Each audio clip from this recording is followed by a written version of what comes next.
अरे अरे बाबा बरुआ के बाबा राउरिया किली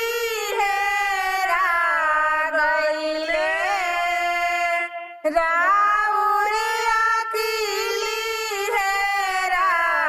गइले अपन जतिया छोड़ाई के हमके अहिरा बना दिहनी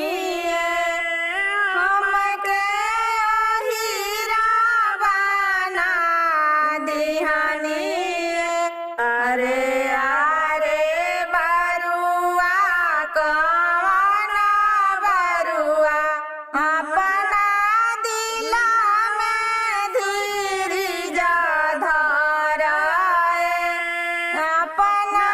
दिला में धीरज धराए लाछ दोतिया लाछ पोथिया सया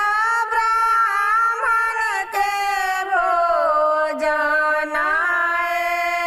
सया ब्राह्मण के भोजन जानपुर से हुआ के बोलाई बात हर मुड़ाना कराई बिये तो हर मुड़ाना कराई बिये